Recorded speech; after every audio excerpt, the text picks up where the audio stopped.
Hmm. Morning, everyone. Do, do, do, do, do.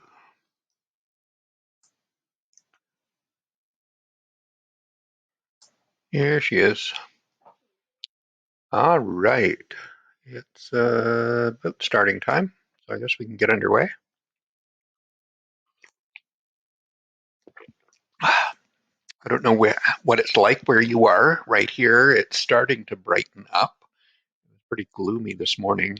Um, that I forgot to update my slides for you. I did for the 8:30 class with some pictures out front. The waves are quite substantial. Looks pretty stormy out there. And the waves will get bigger, it seems. It's not rough weather, it's big rolling breakers that we've got coming through, but an awful lot of water came down last night. The Okay, let's get into today. This is just from the weekend. Dora wanted to go see fishing boats, so Dora the Explorer. This is in Riverport, and so there are a few lobster boats. Um, Oops, sorry. It's just a reminder, it's time.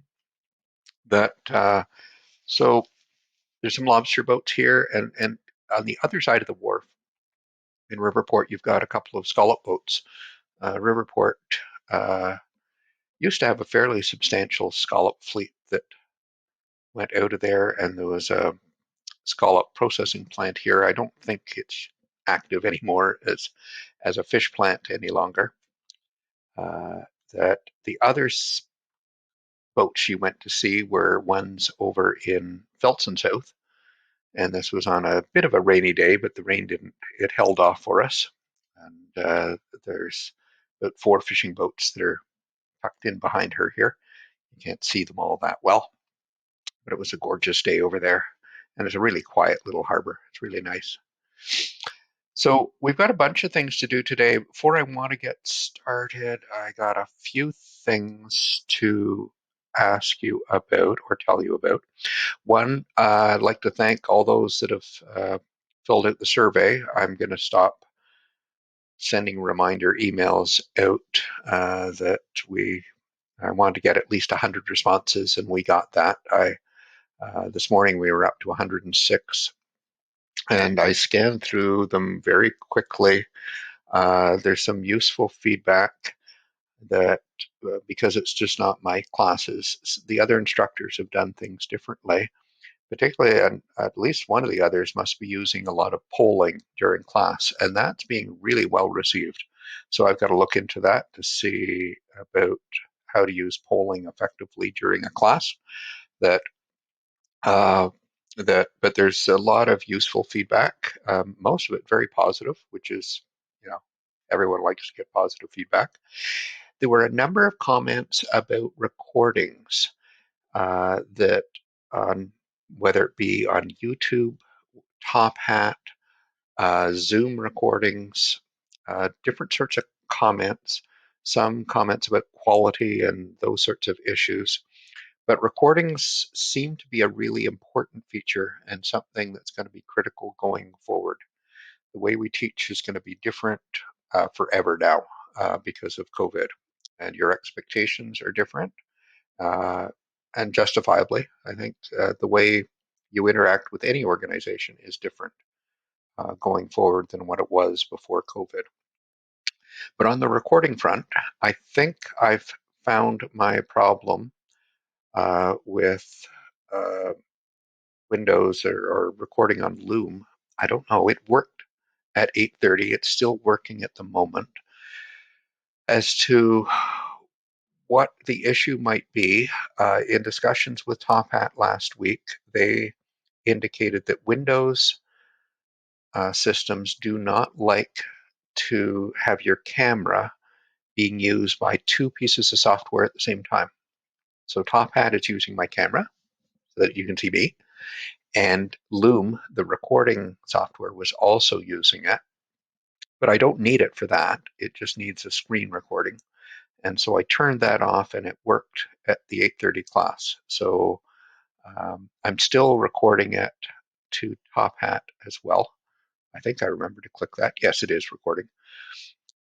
But and some of the other instructors with other classes, some have used Zoom and some have just used the Top Hat recording tool. So there are three types of recordings potentially out there. That recording it on Loom, the software I'm using, I can upload to YouTube, and so you can access the recordings outside of Top Hat. And I think some students like that, but students in China, I believe, are being blocked from accessing YouTube recordings. So there's trade-offs there. But I'm interested in terms of the quality of the recording and access issues in terms of accessing it, and would appreciate any feedback you've got on differences in, when I switched over to using Top Hat's recording and posting them. Some of you like how everything is in one place and sequentially. Trouble with recordings in Top Hat is they're separate. They're in a different place. Is that an issue? I don't know. So if you'd email me, say anything through chat, whatever, I'd appreciate some feedback because it's been useful. But here's something. I'll probably be posting the feedback from the survey. I'll try to do that before Wednesday. But I did a quick crosstab of two of the questions that were categorical responses that we had. The first question on the survey asked, how did you take the course? And the last question asked, would you take a similar course in the fall, like stats, which many of you are going to be taking? And very, very surprising results on it. They were different from what I expected. Half of those that responded, roughly, said that they've been taking it synchronously, attending most of the live lectures, and another third have been at least observing some of the live classes. I think that's probably a bias sample because we haven't had a huge turnout to classes, and the same other instructors have said. So I'm suspecting that a lot of the students that are doing a lot of the course asynchronously didn't respond to the survey, and many of you did respond. Okay? So, but let's see what they plan on doing in the fall. And face-to-face, no, 15 out of the 106 said they would be planning on taking such a course strictly face-to-face. That doing it synchronously like we're doing right now, and you're doing, and most of you have been here pretty much every class, maybe a quarter might do it that way. Just as many would do it asynchronously. And the ones doing it asynchronously, a whole bunch of them did it synchronously this term. Curious. But look at this. Half the students figure they'll do it as a combination of the different modes. And this is the one I anticipated being a response. I think the way you're going to take courses in the future has completely changed. That when it fits your schedule and you see some real benefit, you're going to go to a live class and face-to-face. Because periodically you want to see people. You don't want to always be looking at a computer. But you want that to be an option. Face-to-face is not mandatory. You want that to be an optional thing. And when you don't attend face-to-face, you might like to watch it like you are today from the comfort of your own home. That especially if it's an 8:30 class. And I've already planned my 8:30 class in the fall. I'm not going to do face-to-face. And I'll do ones later because I don't think those students will actually show. But you'll also want to do it asynchronously. And I think recording of lectures is going to become, you're going to expect that of any class, that if you don't attend for whatever reason, you can always pick it up later. Or if you did attend, but you aren't clear on what I said. Uh, this is many, it didn't come up in the survey. We have fewer international students, but in the past, with international students, they sort of indicated they would have liked a recording because instructors sometimes talk too quickly. I sometimes do that, and they don't understand what's being said. And so a recording would be very attractive to be able to slow down the pace at which it's being played back. Uh, so that has big implications for us because we need to redesign our classrooms so that, particularly to pick up the audio better. And in my mind, it's to pick up the audio from the whole class, not just the instructor. But if there's a discussion in class, picking up the whole live discussion. I think that's going to be a challenge to do effectively. But it means a rethink of how we design classrooms and how we upgrade classrooms. So this has been really interesting. I'll be sharing it with a number of people in the university administration um, that I I haven't heard anybody indicate that they're aware of this change in preferences, which shouldn't be unexpected. I think we should come as absolutely no surprise to anyone that our world has changed and we need to change accordingly. So it's interesting. This is, again, your feedback's important. It changes things. What I need to get through today, and actually it shouldn't be a long class, and really I should have planned to accelerate some of Wednesday's class. That Wednesday we're supposed to start in on chapter 12, the last phase, but then we don't have a class next Monday because it's Easter Monday, it's a holiday. And so our last class would be Wednesday of next week. That's after the last quiz, after your last assignment. What's the incentive to show? I think it's low. And I think attendance will be relatively small. And so I'm going to try to wrap up on Wednesday. And it just hit me. Wednesday is also the class before your last assignment. And so normally, so here I am trying to compress everything into one class that I might have spread over two, but it's also one where there's going to be assignment questions as well. So I should have foreseen that, made better use of today. But I'm not going to change that at this stage. Uh, you may want to start emailing me about questions about the assignment and what you want me to cover. I've got to make use of Wednesday's time very, very carefully then. The last bit we're doing is evaluation, and it's of repetitive decisions. And so decisions that are made frequently. And this happens in data mining because we use a lot of past cases. So it means this has happened a lot of times before and will probably happen a lot of times into the future. So maybe shouldn't worry if we're right or wrong with any one decision, but on average, are we right or wrong? And look at those. Can we focus now on consequences and take consequences into account? Last class, we looked at all the risks, the chance that you rejected a good transaction, the chance you caught someone that was making a fraudulent transaction, all these different risks that are happening here that were sometimes good and sometimes bad. But we couldn't really incorporate consequences and risk at the same time, and we we're balancing the two. So this is a way to approach that. So let's start with a really simple case. I've got no model here, no decisions really being made. I'm sending a marketing promotion out, an offer to customers, sending it out to lots and lots of customers. Every time I send an offer out, it costs me 10 cents in terms of whatever, different sorts of sources of cost.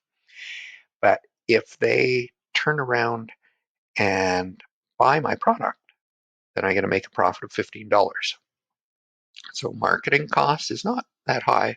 Profit is substantially more. But if they don't buy it, I'm going to lose money. And suppose only 1 in 100 customers buy the product. In fact, it might be 1 in 1,000 or 1 in 10,000. Often marketing promotions have a very, very low response rate, but when you send it to 1 million people, a small percentage of 1 million is still a lot. So what's going to happen? What would we expect to see if we sent this to 100,000 customers? So 1 in 100 is going to buy, so that would be 1,000 out of 100,000. And so those 1,000 people buying at $15 each, I just made $15,000. Nice profit. But I've also got the cost. For those that didn't buy it, I've incurred a cost of 10 cents each time, $0.1. And so of those that didn't buy it, I've spent $9,900 and gotten nothing back in return. With the ones that did buy it, when I'm saying my profit was 15, I'm saying that's profit after all my expenses. So the 10 cents is already accounted for in the 15. So I got $15,000 here, $9,900 in expenses over there. I'm still ahead by just over $5,000. Or on average, I made 5 cents off of each possible customer. Making a small amount of money off of each one, but it's times 100,000 customers. So I make a reasonable return from this. If I'm doing that every day, it adds up to a lot of money. This isn't a one-time thing. Remember, they're repetitive decisions. Whoops, I think I've got company. No, I don't. Oh, anyway. If I wanted to formalize this as a formula, we generally call this expected value. And the formula is you take the outcome times the probability for each of the outcomes, add them all up. So $15 times 0.01, and then I have minus $0.01 times 0.99. If you're thinking, where did I get this from? Remember, the 0.01 was the 1,000 out of 100,000. So imagine $15 times 1,000 divided by 100,000. And then minus 0.01 times 99,000 divided by 100,000. This is the same math I did before, except that I'm dividing each term by 100,000, whereas before I calculated the total return and then divided by the 100. Same thing. I get then the expected profit per customer. So this gives me the per customer value, not the grand total value. Okay? Expected value is the most widely used performance measure you're going to see in decision making under risk. Everybody uses it. On average, what happens? And it works really well for repetitive decisions. That it's got issues that we'll raise later, but at this stage, it's it works well. But I don't have a model here yet. Remember, I'm sending this promotion to everybody. So suppose I've got a model and I've got a confusion matrix associated with that model. So it's the decision is send the promotion, don't send it. So I think they're going to buy, I don't think they're going to buy, and then there's the truth. Do they buy or not buy? So it's that same standard confusion matrix. So is this model better? I can work out than just sending it to everybody. I can work out the sensitivity rate, the accuracy rate, the specificity rate, all of those things. But now I know about consequences. So can I evaluate it? Well, I've added to my confusion matrix. Confusion matrix, I changed the probabilities. Okay, so I changed the 902 among those that sent the promotion. How many bought it? 902 did, and Of those that were sent the promotion, 1,098 didn't buy it. I've made these into probabilities now. And that, as you saw a minute ago, I sent the promotion to 2,000 customers. And as I said, roughly half bought it, a little more than half didn't. That for those that I didn't send the promotion to, almost all of them didn't buy it. So it seemed to be pretty good. I seemed to be sending it. These people I didn't send it to, by and large, were the right people not to send it to. Of those that I sent it to, made lots of mistakes there, but it's not too bad. Um, I did miss 98 people that would have bought it if they'd gotten the promotion. Okay, so I've just changed those frequencies to probabilities. I've listed the outcomes. Notice those that I didn't send the promo to, they didn't buy it, so I made no profit. But I didn't send them anything, so I incurred no cost. So there's zero in terms of the outcomes here. That, and now I can throw this into the expected value formula I just had. Multiply consequence times probability, do that for all four, adds them up. What do I get? I get 0.1342 per customer. So if I added this up over 100,000 customers, I made $13,420 is my expected profit out of this. So compared to the 5,000 I was making before, I'm doing much better. This is a lot more per customer. That the model seems to be working really well. If you look at some of the performance measures like sensitivity, among those that bought the product, how many did we identify correctly? 90%. That's good. So most of those that we would make a profit from, I was able to find. What about those that I didn't send it to? Among those that were not going to buy it, I didn't send it to 99% of them. So in terms of overall performance here, I've got a very high accuracy rate. Just checking on Dora coming in and out. Um, and so both sensitivity and specificity are quite good. But now I've taken into account the actual consequence with it and seen that my model really works well. That it's working the way I'd like it to. But this is simplistic in that I've only got two of the four possibilities that actually have consequences. What about the others? Could I have cases where I've got things in all four? And does that change things? Well, let's make one that's a little more complicated. Let's do the one we had last class, where we're looking at credit card transactions. And this is the same data that we use there. If you recall, this model was quite good in sensitivity of the valid transactions. I identified about 99% of them. Of the fraudulent transactions, I identified about 80% of them.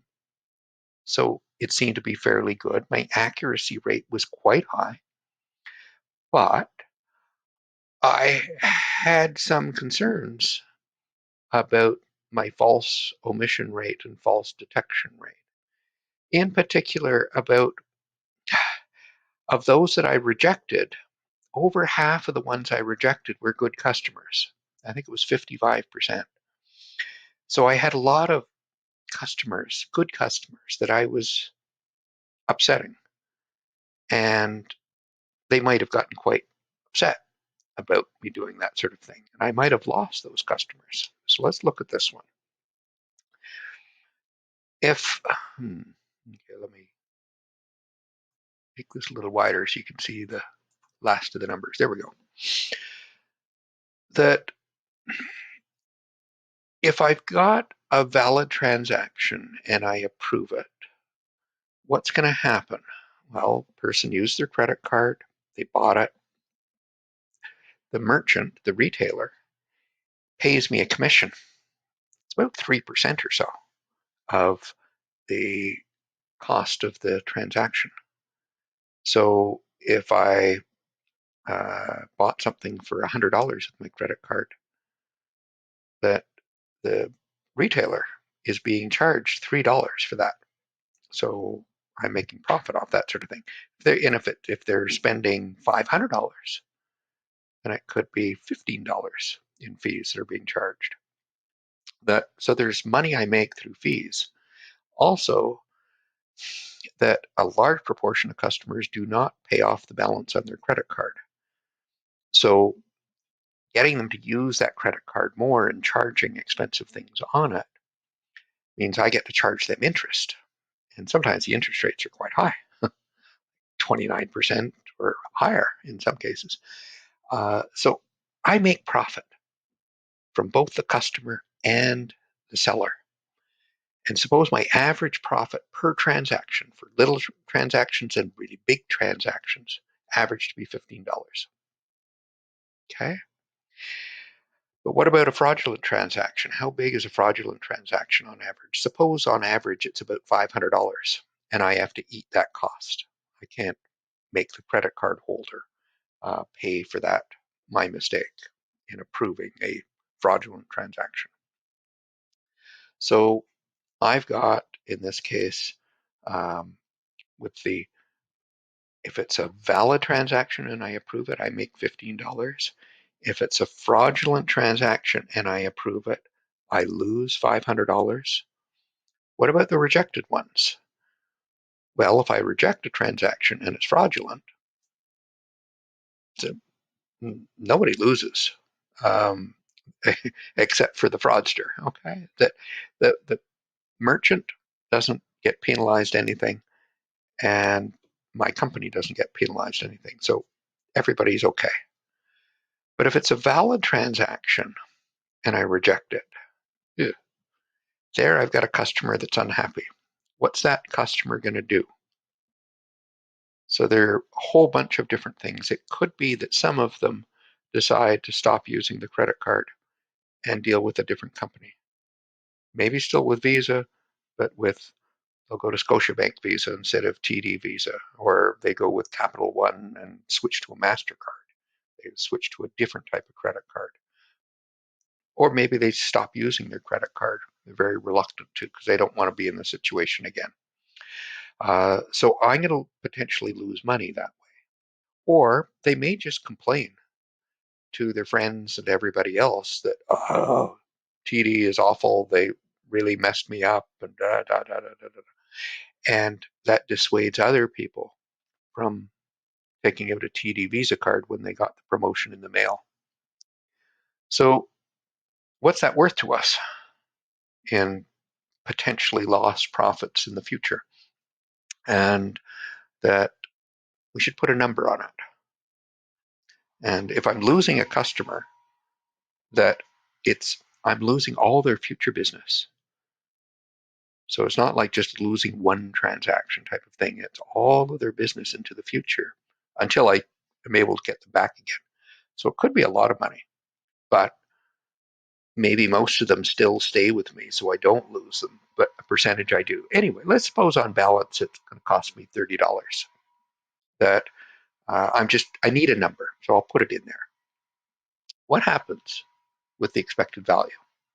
So $15 on the ones that are valid and I approve, $500 loss on the ones I approved but were fraudulent, $30 loss on the ones that were valid but I rejected, and nothing on the fraudulent ones that I rejected. In total, I'm making $13.40 per transaction. That's pretty good profit on average. Multiply it by 1 million customers, that's a lot of money. And that's just today. And I'll do that every day. So this is a very good business. If no model was used, would I have similar results? Because I've had to use a model to do this. Remember that 99 out of 100 transactions are good. So if I had no model, I have no basis to decide, is the transaction valid or fraudulent? I have to just guess. And I'd guess it's valid. Okay. And so I have an expected profit of $15 times 0.99 minus 500 times that 0.01, or $9.85. So even if I don't use a model and I prove everything, I accept that I'm going to lose money sometime when I've got fraud, but I'm going to have all my customers be happy because I'm approving everything. I still make a profit, but not as much. I could make more money by using the model. Good. But that requires that all the numbers be valid that I used in it. The probabilities came from historical data, and a lot of it. And so that 1% being fraudulent, unless I can find some way of discouraging fraud or encouraging, or those change, that number is fine. The model, based upon the data I've got, gave me my confusion matrix that was out of it. The $15 profit, $500 loss came from my accounting records on historically what profit I've made and what money I've lost. I can justify everything. But the goodwill number I made up. I invented. I said, let's suppose it's double what my profit might be. And I thought I was being conservative by doubling it. But the profit was per transaction. The $30 is maybe forever. Is $30 valid? Maybe it should be more. Maybe I should use 50 or 100. I'll never know. There's no way to measure goodwill, not accurately like this.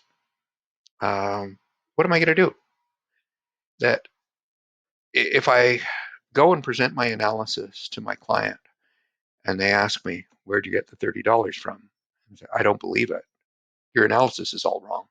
They're going to throw me out and all my good work is going to be lost when my model might be really good and they should be using it just because I made up the number $30.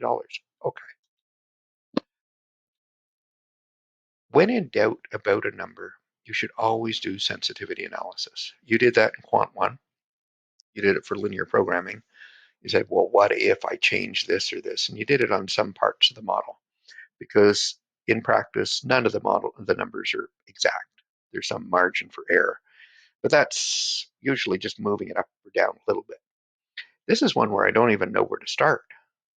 So it's not just moving it a little bit. This is more like what you did with break-even analysis, where you said, well, I think this is my revenue function. I think this is my cost function, but I don't know how many units I'm able to sell. When I put it out there, I'm going to see what customers do, but at this stage, I really don't know if I'm going to be successful or unsuccessful. So you did a what if. How many units would I have to sell to break even? So you balanced the revenue and cost and said, where does it break even? Where do they come into balance? We could do that with this. So if there's only one thing you're looking for, we can do the break even type analysis. If there are multiple ones that you're looking for, then you should probably do some experiments. Do a bunch of what ifs. What if it's 50 and 100 and 200 and 500? Look at a variety. And if there was something else that you were uncertain about, what if this, this, this, and this? That you may have to do a variety of what if things to explore it. So when I said break even, how would I do that? Well, a break even, you're comparing two things. You have like two decisions. Do this if it's cheaper, do this if it's cheaper, or do this if it's more profitable, and do this if it's more profitable. So what are the two things you're comparing? In this instance, it's use the model, don't use the model. Okay. So don't use the model is on the left-hand side. I can work it out. It was $9.85. I already did that. Okay, that's the profit I'd make if I approved every transaction. And on the right-hand side, it's if I didn't approve it, but used a model to do it. So the model, the first parts of it were fine. Profit, if we send the promotion and it sells. if we approve a valid transaction, loss if we approve a fraudulent transaction. And then there was the thing with the $30. Instead of the $30, I'm going to just call it goodwill, but I'll put in the probability with it. If I was comparing two models, I would have had a model on the left and a model on the right. In a sense, that's what I'm doing. The do nothing model and my fancier model.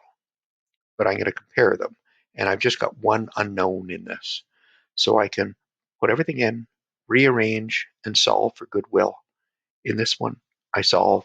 And if I did my math right, I get $389. That's a pretty big number. So if I think the cost of upsetting a customer on average is $389. With some, it'll be more, some it'll be less, but if it on average, $389 or less, then use the model. But if I think the cost on average of upsetting a customer is more than that, then I shouldn't use the model because that cost of upsetting them is too big to be negative on that end. I don't know what it is, but I could present that to my client and say, well, what do you think? And they could leave the decision up to them. And so I'm still giving transparency and everything to here. I'm doing what if in this regard and being honest in presenting the results and putting it back into their hands to make the decision.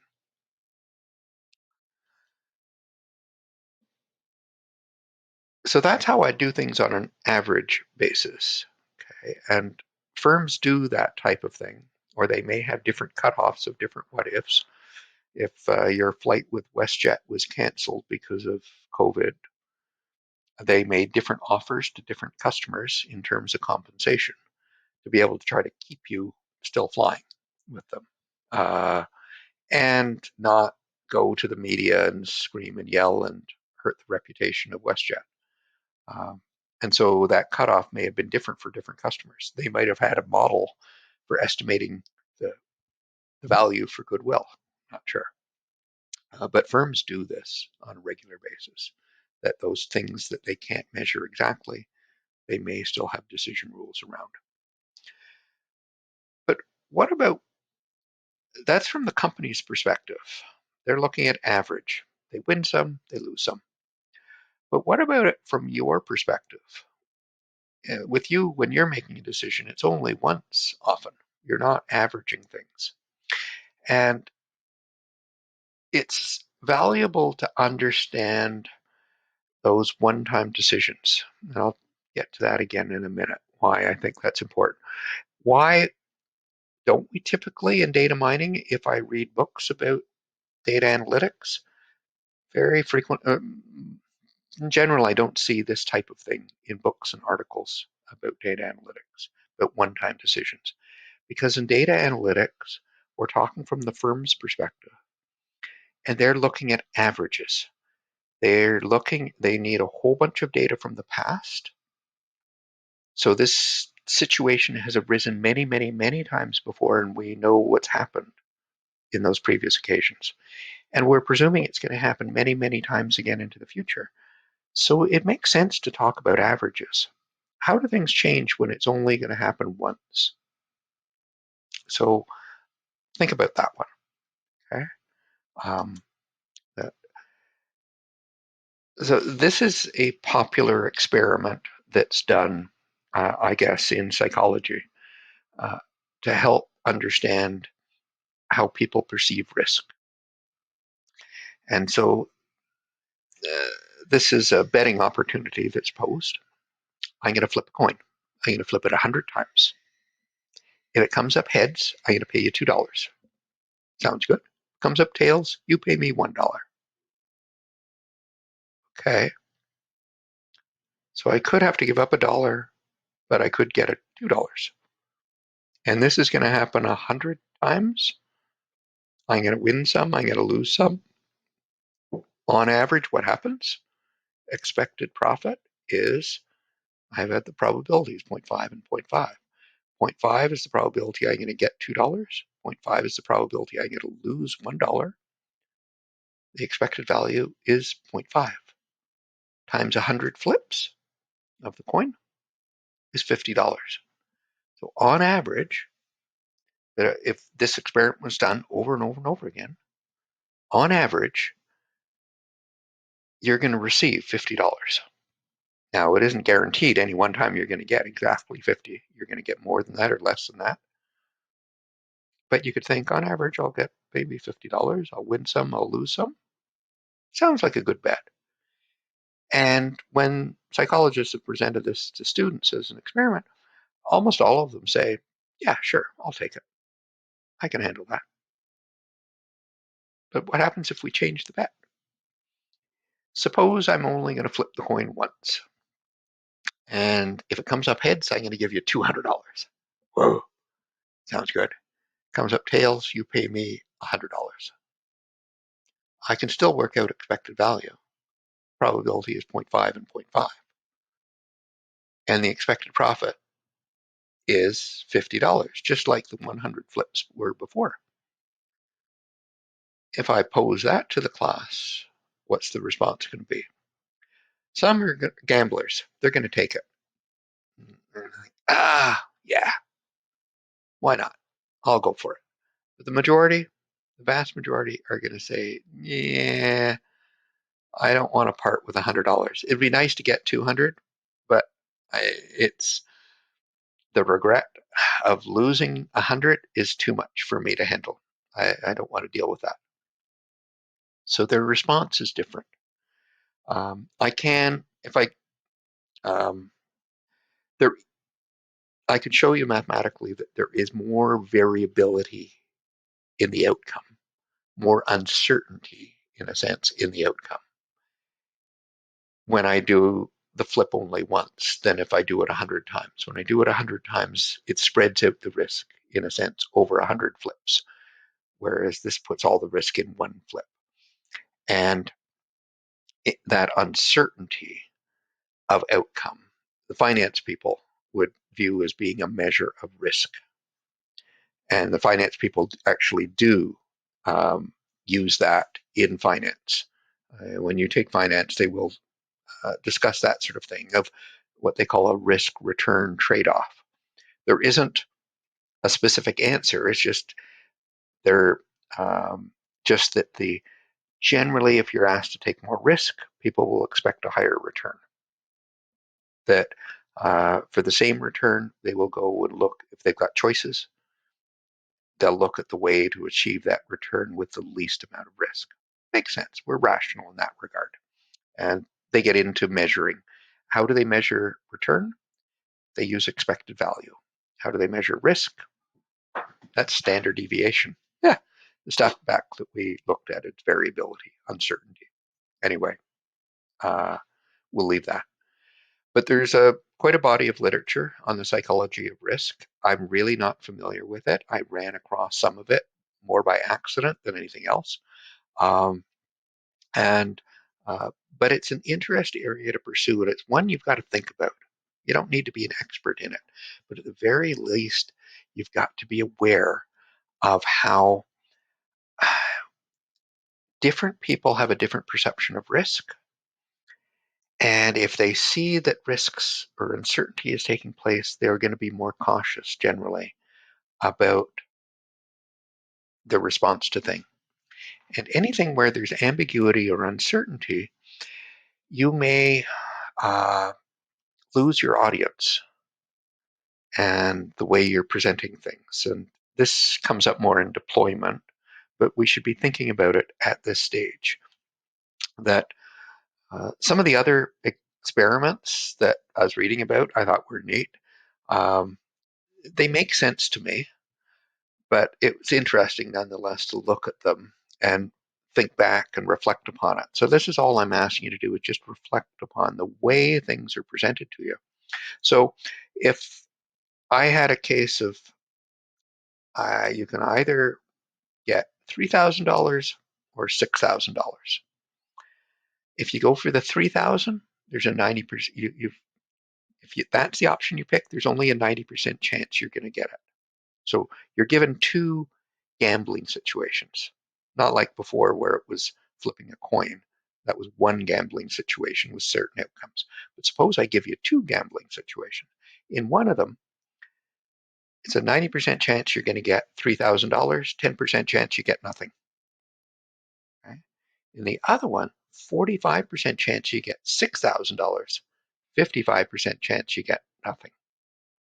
So it's like some of these shows, it's not on anymore, I don't think, Who Wants to Be a Millionaire, where you have a contest or whatever, and the amount of your winnings keeps increasing. And you have to decide, do you want to keep playing the game or take your money and run away? And when you've got a lot of money at stake, people become risk averse. They don't want to gamble. So both of these options have the same expected profit. 0.45 times 6,000 is the same as 0.9 times 3,000.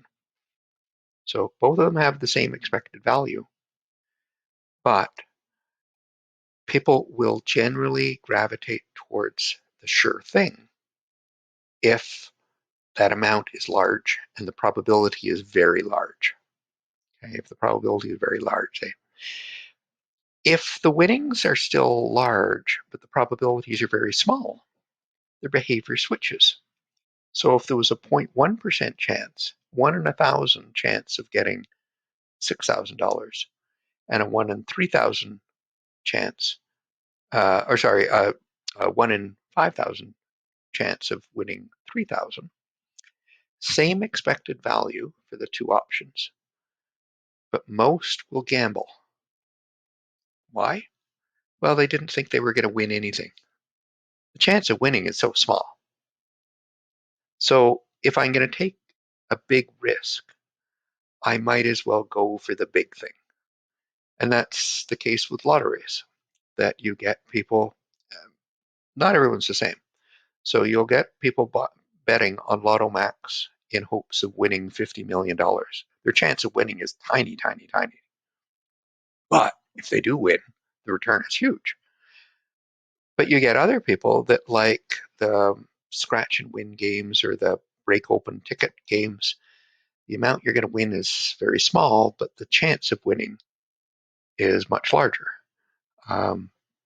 They're risk averse, I guess. They would be happier to walk away with $10 and have a good chance of winning $10 than taking the big gamble and winning the $50 million. Different people behave differently. And that even when the same problem is presented to them in different ways, and it's phrased maybe the same probabilities, the same outcomes, but one it's phrased in terms of a very positive sort of outcome, they may take it. The opposite is losing. Like in this one here, it's we phrased it in terms of winning money. If you phrase it in terms of losing something the other way, people might switch their behavior the other way around. And when they were given ones where the outcomes were in terms of the chance of saving a whole bunch of people from some disease or from dying versus the other case of losing people to dying, depending upon the way it was phrased, they picked different options. So the language is important. That, as I said, there's a whole bunch of research on this. I'm not going to get into it. I just want you to think about these things. That we're not always rational in the way we make our decisions. Sometimes we're gamblers, we're risk takers. Other times we're risk averse, and it isn't always clear why. Why should we care? We're not making one-time decisions. Maybe, depends on point of view. But you're going to be presenting your results to an audience, and maybe to multiple audiences. If it was a government making a decision, its audience may be public at large or the legislature and getting votes. But then there's all these special interest groups that are like your idea or don't like your idea and that type of thing. How do you communicate with them so that you get support? You get buy-in to it. And you need to be open and transparent about the risks, but at the same time, you don't want to scare people away. You want them to make good decisions on this. And um, the how you present things is really important. I was reading an article this morning between the two classes about a commentary about how AstraZeneca has messed up presentation of its results. It's been used by tens of millions of people around the world. It still hasn't been approved in the US yet. It's having a very difficult selling job in the US, although it's probably had more doses administered than the other vaccines that are out there. It's wildly successful right around the globe. But it's got the worst public relations office. It released findings to the FDA without telling the whole story. There were still a few unresolved cases from their clinical trials.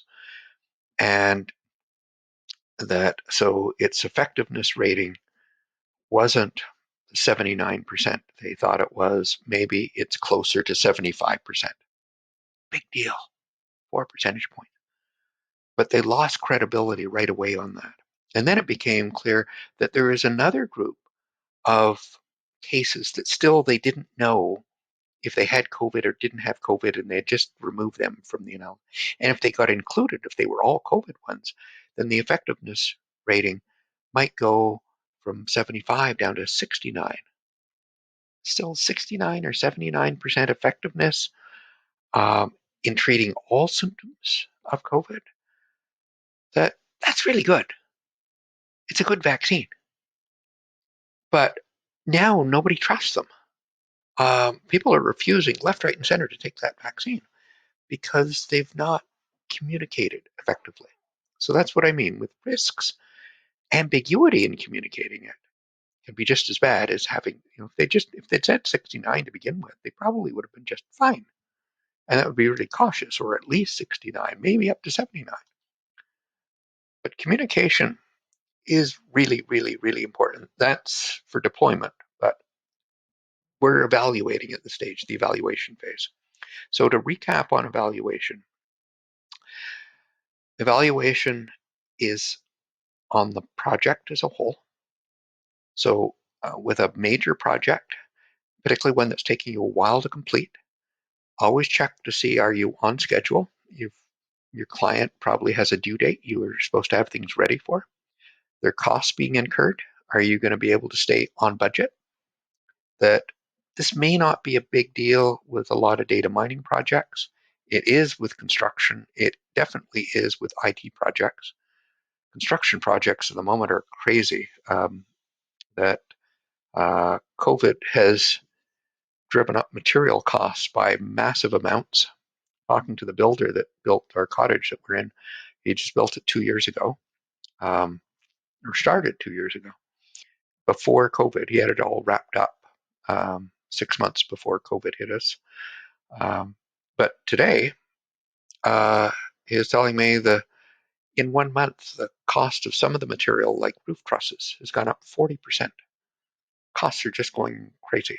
So a project during COVID, its costs are really being hard to track because they're changing dramatically.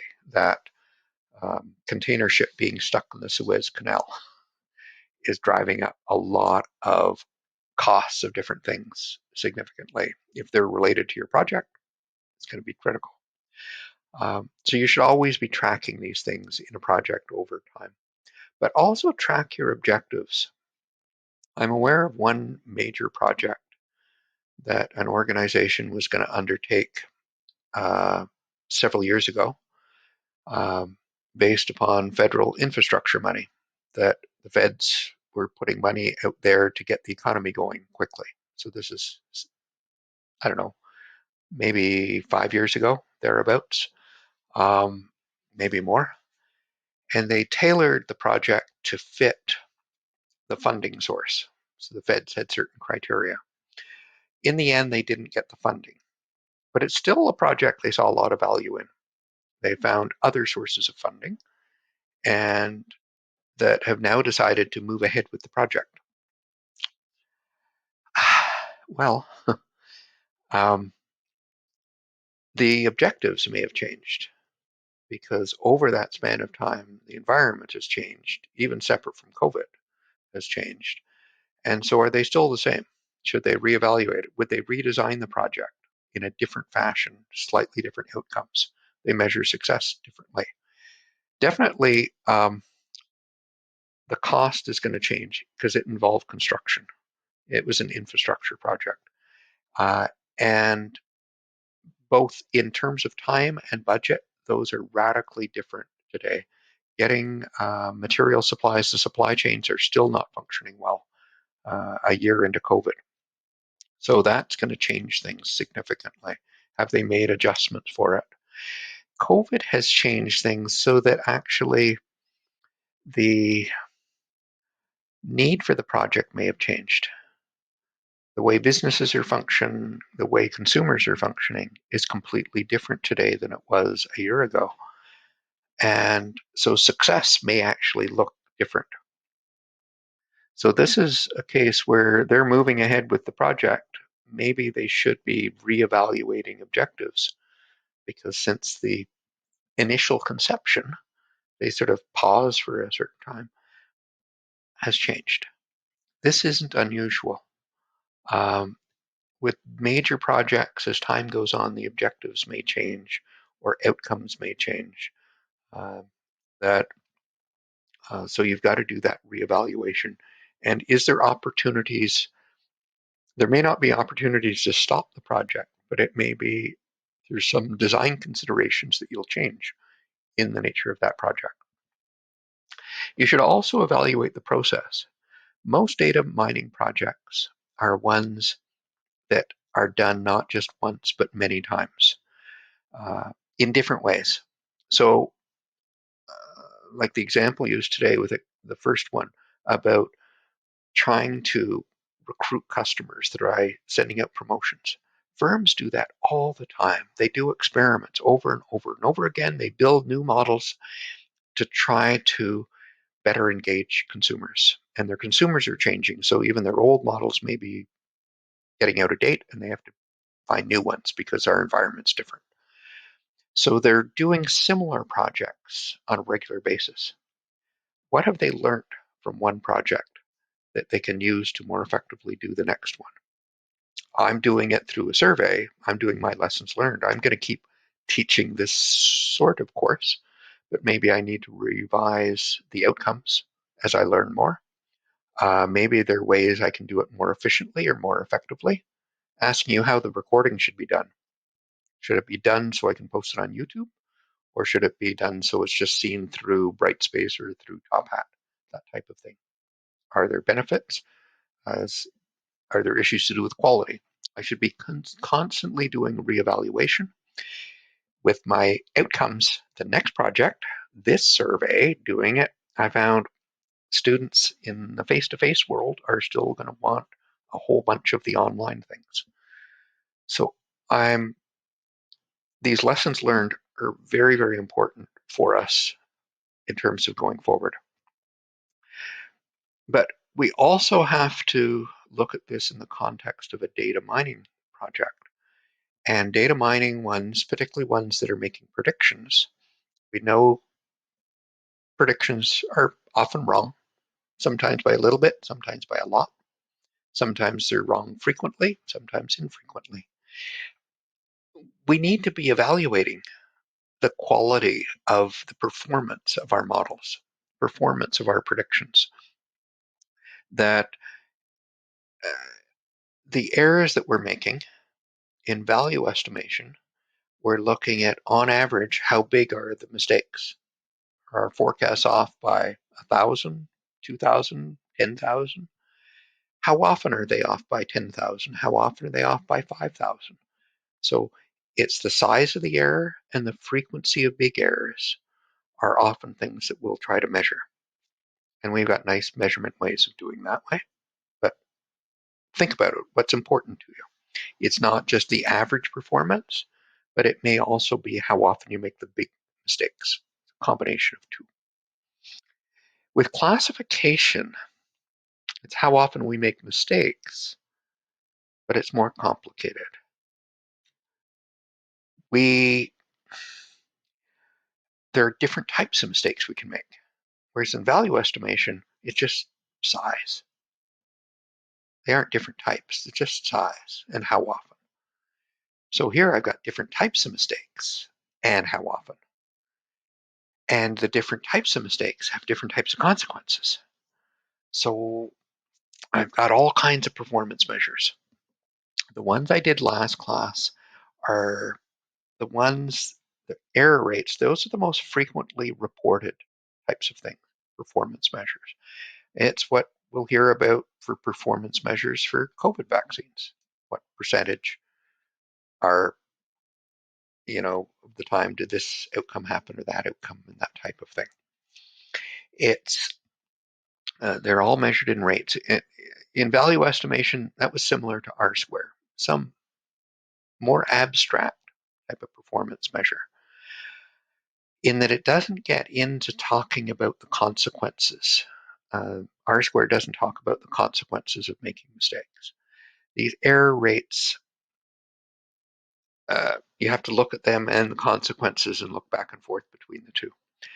That if we could look at averages, then an expected value, that's a way of trying to combine those error rates and consequences together. And that is easier to process for a lot of us, so that we don't focus too much on individual error rates, but look on this aggregate thing of the trade-offs. But average is generally from society's perspective, from government or public health, or from the business, from the firm, from the bank. It's not the persons on the other end.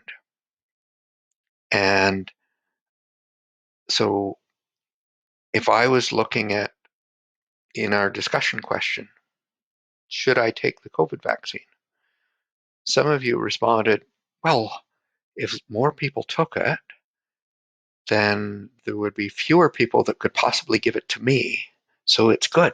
More people take it. Good thing to do. So from a society perspective, yeah, vaccines are great. But you'll find a number of people will say, no, I don't want the vaccine.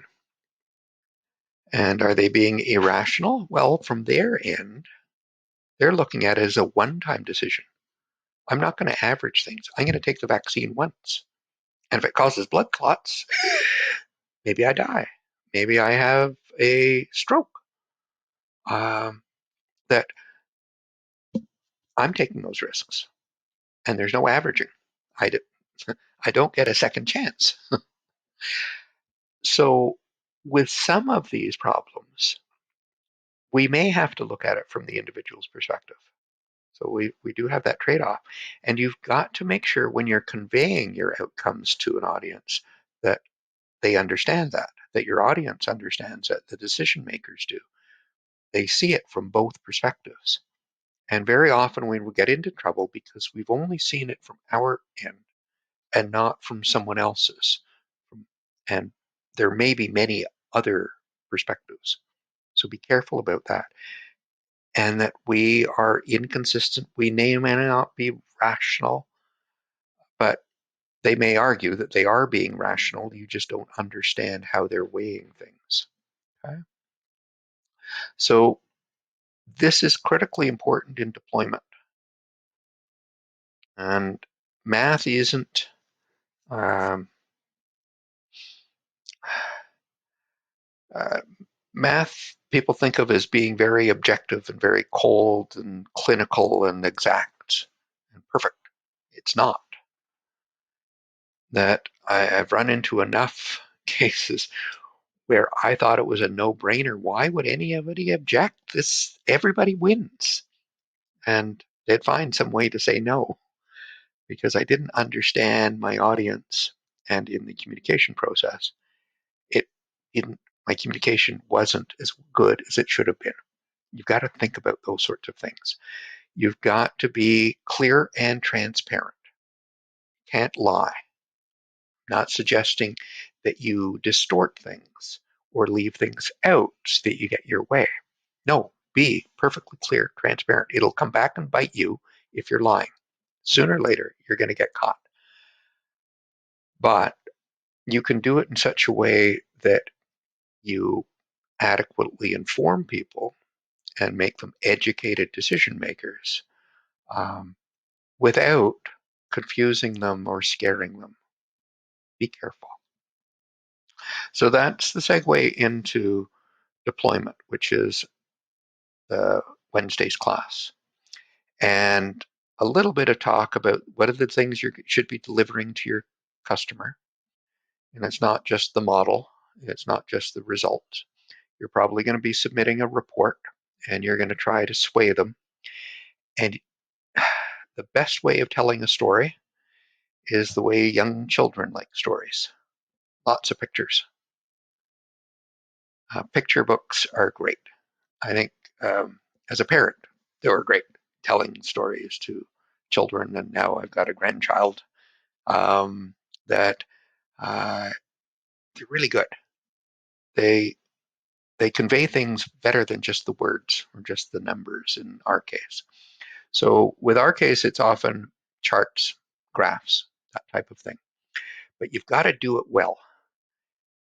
And more often than not, people do it very poorly. And so this chapter 12, a lot of what I put in there is how to do storytelling better. There's a lot to it.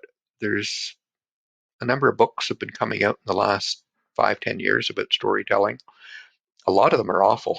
They're very confusing. And if they're supposed to be about how to tell a story well, they haven't told it very well at all, at least to me. But there are some things, guidance you should be making. And there's an awful lot in a lot of books that in a lot of statistics and management science books now, you will see a chapter on data visualization that tells you all the different things you could do. A whole bunch of those things you should never do. It doesn't, it just tells you about the tools. It doesn't tell you about wise use of the tools. And so I've already done some of that when we did a lot of graphing earlier, but I'm going to try to recap it on Wednesday. But also, it's our class to talk about the last assignment. And I think from your perspective, you would rather I spend more time talking about the assignment. So we got to get some balance in there. And that'll be the end. And you won't see me again unless you stop by in the fall and I'm in an office and I'm on campus and you are too. And we can say hello and meet. But anyway, that's it for today. We will, looks like Chrome worked today and our video is over. And we're going to end the class now and we'll join again on Wednesday. Take care. Uh, enjoy your day. It's supposed to be nice the rest of the day and tomorrow's supposed to be nice. Bye-bye.